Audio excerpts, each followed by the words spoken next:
Corona virus के मामलों में उतार चढ़ाव अब भी जारी है। पिछले 24 घंटे में 46,617 नए मामले सामने आए, तो वहीं 59,384 मरीजों ने इस महामारी को मात दी।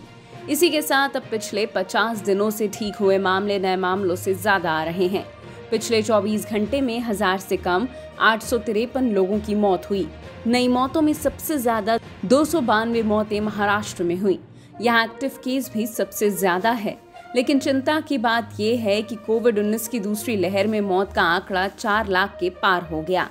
कुल मामलों पर नजर डालें तो कुल मामले 3,04,58,251 हैं। वहीं कुल एक्टिव केस 5,09,637 है। कुल ठीक हो चुके मामलों की संख्या 2,95,48,302 है और कुल मौतों का आंकड़ा 4,03,12 है। स्वास्थ्य मंत्रालय की ओर से जारी ताज़ा आंकड़ों के मुताबिक देश में एक्टिव केस कुल केस का 1.67% है। रिकवरी दर बढ़कर 97.01% हो गया है।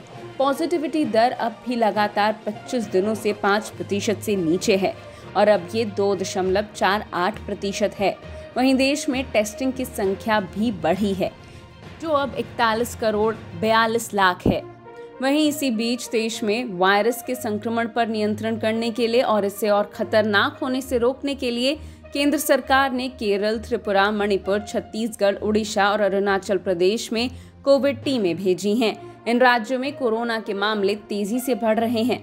तीसरी लहर की आशंका के बीच केरल, महाराष्ट्र, तमिलनाडु, आंध्र प्रदेश और कर्नाटक में मामलों को लेकर चिंता बढ़ाई हुई है। इनमें से केरल और महाराष्ट्र में ठीक हो चुके मामले नए मामलों से कम हैं। केरल की स्वास्थ्य मंत्री वीणा जॉर्ज ने बताया कि 12 मई जब केरल में सबसे ज्यादा 43,000 मामले थे, तब से अब मामलों में गिरावट आई है। उन्होंने बताया कि इसके पीछे सरकार का लक्षित टेस्ट करने की रणनीति है। केरल में टेस्ट की अधिक दर के कारण पॉजिटिविटी दर ज्यादा है। We are aiming, or our focus is that no one will be out of our circle. So all the positive cases will be reported, and the subsequent measure, all the measures will be taken. साथ ही उन्होंने कहा कि केरल में मरीजों के लिए पर्याप्त सुविधाएं अस्पतालों में ज्यादा हैं। Why the cases are high in Kerala? Our strategy is always like we have the medical. If we draw a graph with medical capacity, all our ICU beds, oxygen beds, all the ventilator, that will be horizontal line, and we have always tried to keep the number of patients below the medical capacity.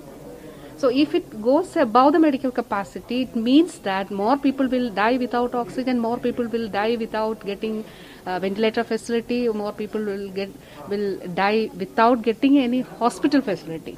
So in Kerala, nothing like happened. We had enough oxygen. Our management was very good. This was our strategy during the first wave, and this is our strategy in the second wave, and this will be our strategy in the third wave. बढ़ते case को देखते हुए कर्नाटक सरकार ने केरल से यहां आने वाले लोगों के लिए कम से कम 72 घंटे पुराना नेगेटिव RT-PCR टेस्ट की अनिवार्यता रखी है। ऐसे में अब देश में डेल्टा वेरिएंट के बढ़ते मामलों ने चिंता बढ़ा दी है। इसके कारण तीसरी लहर की आशंका है। ऐसा माना जा रहा है कि ये वेरिएंट अल्फा वेरिएंट से 60% अधिक संक्रामक है। इस वेरिएंट को बेअसर करने का दावा जॉनसन एंड जॉनसन कंपनी ने किया है, जिसका कहना है कि इसकी सिंगल डोज वैक्सीन कोरोना के डेल्टा वेरिएंट समेत अन्य वेरिएंट्स पर भी असरदार है। लेकिन कोरोना के सभी खतरनाक वेरिएंट्स पर काबू पाने और लोगों को सुरक्षित रखने के लिए राज्यों को टेस्टिंग, ट्रेसिंग और वैक्सीनेशन बढ़ाने के निर्देश दिए हैं। ऐसे में राज्यों ने भी टेस्टिंग और वैक्सीनेशन बढ़ा दी है और अब देश में कुल 34,76,232 लोगों को वैक्सीन लग चुकी है।